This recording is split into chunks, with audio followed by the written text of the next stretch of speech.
एक कंपनी जिसकी औकात ही मात्र 10 लाख रुपए हो, मतलब 10 लाख रुपए का शेयर बेचने का औकात हो, और जिस कंपनी को जन्म लिए हुए अभी 6 महीना भी नहीं हुआ हो, अगर उस कंपनी को बिहार सरकार एक प्रोजेक्ट दे जिसकी कीमत 5600 करोड़, 5600 रुपये नहीं, 5600 लाख भी नहीं, 5600 हजार भी नहीं, 5600 करोड़ 5600 करोड़ रुपए का हो, तो आप इस पूरे प्रोजेक्ट को या इस प्रोजेक्ट को सैंक्शन को आप बिहार सरकार का पागलपन कहिएगा, या उस कंपनी की चालाकी कहिएगा, या फिर उस कंपनी और इस बिहार सरकार के बीच कुछ अतरंगी संबंधों के जानकारी को लेकर के उत्साहित होइएगा।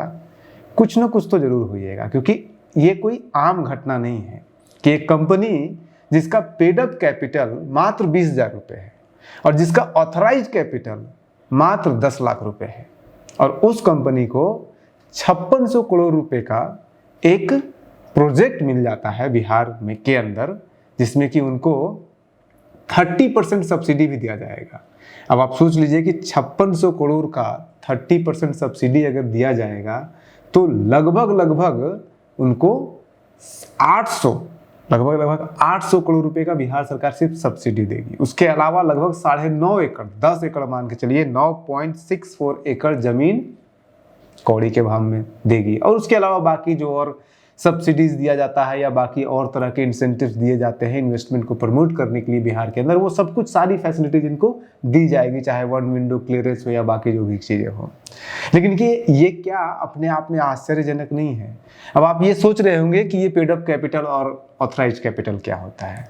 तो पेड अप कैपिटल ये होता है कि अगर आप कोई कंपनी बनाते हैं तो आप भी शेयर खरीदते हैं शेयर मार्केट से, तो कि हर कंपनी को एक मैक्सिमम लिमिट दिया जाता है कि आप उतने रुपए का शेयर बेच सकते हैं। तो इस कंपनी को मैक्सिमम 10,000 रुपए का शेयर बेचने का अधिकार है। इसका मतलब ये नहीं कि इनके पास 10 लाख रुपए का इन्होंने शेयर बेच दिया है।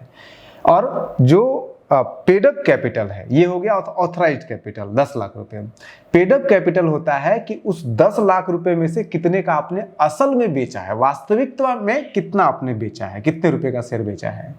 तो इस कंपनी का अभी तक मात्र 20,000 रुपए का शेयर बिका है। 20,000 रुपए का शेयर बेचने वाला कंपनी 5600 करोड़ रुपए का प्रोजेक्ट ले रहा है बिहार के अंदर, और बिहार में इंडस्ट्री नहीं आ रही है, इस नाम पे इस तरह की लूट मचाई जा रही है, तो इसको आप क्या सोचेंगे। और उसमें भी सबसे बड़ी बात है कि ये कोई पुरानी कंपनी होती, 100 साल पुरानी या 10 साल पुरानी या 10 महीने भी पुरानी होती, तब भी लोगों को लगता चलो कोई अच्छी कंपनी आई है, कोई पुरानी कंपनी है या कोई कंपनी जिसका क्रेडिट बहुत बढ़िया है। तो ऐसी कंपनी को अगर दिया भी जा रहा है तो क्या दिक्कत है। रिलायंस को अगर दिया जाता या फिर टाटा को दिया जाता, इस तरह की कंपनी जिसका कि एक अपना एक क्रेडिट है बना हुआ है, लेकिन इस कंपनी का तो कोई क्रेडिट नहीं है। 10 फरवरी 2026 को ये कंपनी रजिस्टर्ड होती है, यानी कि अभी मुश्किल से 4 महीना कुछ दिन हुआ इस कंपनी को बने हुए। और इस तरह की कंपनियां तभी बनती है और खास करके इसीलिए बनाई जाती है कि इस तरह की कंपनियों को बनाया जाता है और इस तरह की कंपनियों के नाम पर ऐसे प्रोजेक्ट लिए जाते हैं जिसमें लूट मचाने की पूरी संभावना हो, और उसके बाद फिर कंपनी अपने आप को घाटे में दिखा करके मुंह पोंछ के निकल जाती है। इस कंपनी का थोड़ा सा और डिटेल समझिए। इस कंपनी के अंदर मुख्यतः 3 लोग हैं। एक है बीएस सकेलचा, दूसरे हैं मनिंद्र कुमार सिन्हा, और तीसरा जिन्होंने सिर्फ शेयर लिया है, डायरेक्टर 2 हैं। एक है बीएस सकेलचा और दूसरे हैं मनिंद्र कुमार सिन्हा, ये 2 डायरेक्टर हैं इसके। और समीर सागर जो है वो इसमें सिर्फ शेयर खरीदते हैं। सिर्फ शेयर खरीदने वाला व्यक्ति का एक अपना कंपनी है जिसका नाम है इवेरा लीगल LLP, यानी कि वो लीगल एक्सपर्ट है, वो लॉयर है। और ये जो कंपनी, जो इन्वेस्टमेंट हो रहा है बिहार के अंदर, ये यहीं पे बिहटा में, मुश्किल से पटना से 30 किलोमीटर दूर पे है, जहाँ पे Sikandarpur industrial area, new area है, उसके अंदर बनाया जा रहा है, जिसमें कि एक फार्मेटिकल प्रोडक्शन रिसर्च डेवलपमेंट सेंटर बनाया जा रहा है 9.5 लगभग 10 एकड़ जमीन के अंदर। और इस कंपनी में जो बनाया जा रहा है, समीर सागर जो है ये सिर्फ शेयर खरीदे हैं। लेकिन जब आप जिस कंपनी को ये ठेका दिया गया या जिस कंपनी ने ये प्रोजेक्ट लिया, उसका नाम है एम्फेरा लाइफ इंडिया प्राइवेट लिमिटेड। अब एम्फेरा लाइफ इंडिया प्राइवेट लिमिटेड जिस ईमेल पे रजिस्टर्ड हुआ है, वो ईमेल है समीर सागर का, क्योंकि आप अगर देखिएगा उस ईमेल का तो @everalegal.in है। everalegal.in कंपनी का नाम है, किसका? समीर सागर का। यानी एक व्यक्ति जिसने सिर्फ एक कंपनी में शेयर खरीदा है, उसके ईमेल से एक कंपनी रजिस्टर्ड हुआ है और उस कंपनी को बिहार सरकार ने 5600 करोड़ रुपए का प्रोजेक्ट दे दिया है। आप सोचिए कितना घोलमाल है। अगर नॉर्मली होना ये चाहिए था कि जो डायरेक्टर हैं, डिप्टी डायरेक्टर हैं, या जो उस कंपनी के मालिक हैं, उनके ईमेल पे रजिस्टर्ड होना चाहिए था किसी भी कंपनी। जैसे कि न्यूज़ हंटर हमारा है तो हमने अपने ईमेल आईडी पे इसको रजिस्टर्ड कराया। ऐसा तो है नहीं कि हमने अपने आपके नाम पे रजिस्टर्ड करा दिया या अपने किसी दोस्त के नाम पे करा दिया या फिर किसी अपने पार्टनर के नाम पे करा दिया है।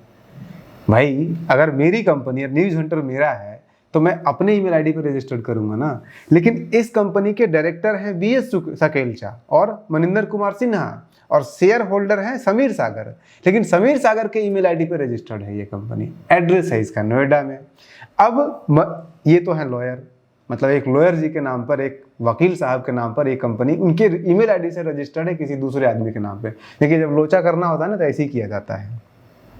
अब मनिंदर कुमार सिन्हा और BS सकेलचा कौन है?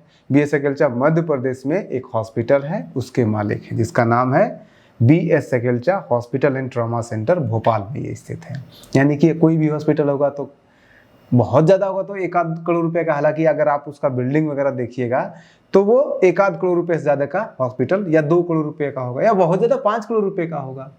तो जिस व्यक्ति ने एक कंपनी बनाया है उसके किसी दूसरे प्रॉपर्टी का जो है वो पूरा प्रॉपर्टी कॉस्ट 5 करोड़ 4 करोड़ रुपए में सिमट जा रहा है, उस व्यक्ति को 5600 करोड़ रुपए का कैसे दिया जा सकता है? मतलब उनका प्रायर कभी भी उनके पास कोई ऐसा एक्सपीरियंस भी नहीं है कभी 100 करोड़ रुपए का कोई प्रोजेक्ट हैंडल किया हो इस कंपनी ने। क्योंकि मैक्सिमम एक हॉस्पिटल है इनके पास जिसका कॉस्ट बहुत ज्यादा होगा तो 5 करोड़ रुपए होगा। इसके बाद मनिंदर कुमार शुक्ला जो है, उनके पास सबसे पुराना खिलाड़ी यही है। 2010 से इनके पास एक कंपनी है जिसका नाम है भूमि इंफ्रा डेवलपर प्राइवेट लिमिटेड। 10 साल 2010 से बना हुआ जो है, आज 2026 चल रहा है, 16 साल से ये कंपनी चल रही है। लेकिन 16 साल का होने के बावजूद इस कंपनी का पेड अप कैपिटल मात्र 1 लाख रुपया है। यानी कि 3 लोग इसमें इन्वॉल्व हैं। एक व्यक्ति मनिंदर कुमार सिन्हा, जिनके नाम पे जो पुरानी कंपनी है उनका औकात 1 लाख रुपए पेड अप कैपिटल का है, और दूसरे हुए BS सकेलचा जिनके नाम पे एक हॉस्पिटल है जिसका पूरी प्रॉपर्टी की कीमत 5 करोड़ रुपए से ज़्यादा नहीं होगी, और तीसरा है समीर सागर जिनके नाम पे Avira legal LLP private limited है और उनका पेड अप कैपिटल मात्र 10,000 रुपये है। अब इसी से आप सोचिए कि इन तीनों का आप जोड़ दीजिए, जो इनका समीर सागर हैं उनका ऑथराइज्ड कैपिटल 1 लाख रुपए, तो ऑथराइज्ड कैपिटल ही आप ले लीजिए, औकात ले लीजिए कि इनको राइट दे दिया गया कि इतना का आप शेयर बेच सकते हैं। इनका 1 लाख रुपए हुआ। जो नई कंपनी बनी है 26 में फरवरी में 10 फरवरी को, उसका 10 लाख रुपए हो गया, तो 10 और 1 11 लाख रुपया हो गया। मनिंदर कुमार सिन्हा की कंपनी का भी 1 लाख रुपया हो गया, 12 लाख रुपया हो गया। तो 12 लाख रुपये ये हुए, और 5 करोड़ रुपये आप मान के चलिए कि इनके हॉस्पिटल का दाम होगा। टोटल आप 6 करोड़ रुपया ले लीजिए, 6 नहीं आप 60 करोड़ रुपया ले लीजिए।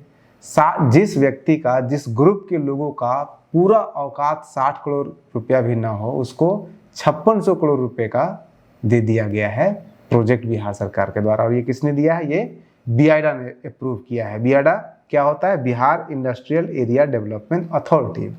अब इसमें एक डिस्क्लेमर ये भी है कि किसी भी कंपनी का या किसी भी वेंचर का, किसी भी प्राइवेट लिमिटेड कंपनी की औकात उसके पेड अप कैपिटल से या ऑथराइज्ड कैपिटल से नहीं आप आंक सकते हैं।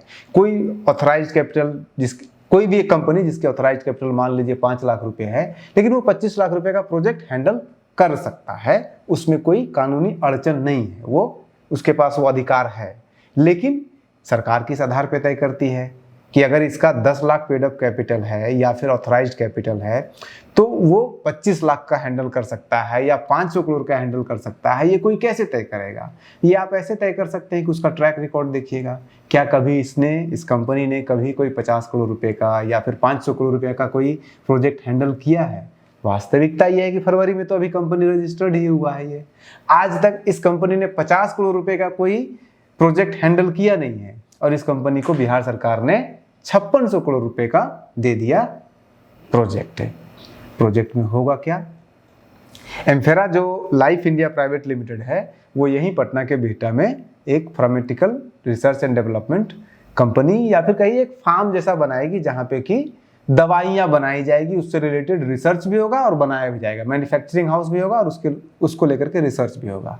अब ऐसा नहीं है कि बिहार में कोई पहली बार हो रहा है, इसलिए बिहार सरकार बहुत ज़्यादा उत्साहित होकर के, अति उत्साहित होकर के कि पहली बार बिहार में हो रहा है तो दे दो, चाहे जितना भी नुकसान होना पड़े, चाहे जितनी फ्रॉड होने की संभावना हो, दे दो। सिर्फ पटना ही नहीं, पटना में तो है ही, मुजफ्फरपुर से लेकर के कई जगह, बिहार के कई जगहों पे फार्मास्यूटिकल जो कंपनीज हैं या फिर उसके मैन्युफैक्चरिंग हाउसेस ऑलरेडी बिहार में हैं। और बिहार में तो कौन नहीं जानता है, संप्रदा बाबू से लेकर के हिंदुस्तान के बड़े बड़े लोग जो हैं वो इस सेक्टर में, दवाई बनाने के सेक्टर में पूरे हिंदुस्तान नहीं पूरी दुनिया में फेमस हुए हैं। लेकिन उनको कुछ नहीं दे करके बिहार सरकार इस कंपनी को, जो कि भोपाल से संबंधित है, इनके सारे लोग भोपाल के ही हैं, उनको ये दी है। अब इसके ऊपर हमें नहीं पता, हम इसमें कोई एक्सपर्ट नहीं है, लेकिन बहुत सारे ऐसे पक्ष इसके आ रहे हैं जिन पक्षों को समझने पर, उसको सही ढंग से शोध करने पर ये पता चलता है कि कुछ न कुछ तो झोल है, कुछ न कुछ तो गड़बड़ है और इस गड़बड़ की जांच होनी चाहिए। बिहार सरकार इसके ऊपर एक बार फिर से सोचे कि आपने किसको क्या काम दिया है। जिसकी औकात नहीं है 5 रुपया खर्च करने की, उसको आप 50 रुपया खर्च करने के लिए दे रहे हैं। बाकी आप बने रहिए न्यूज़ हंटर के साथ। नमस्कार।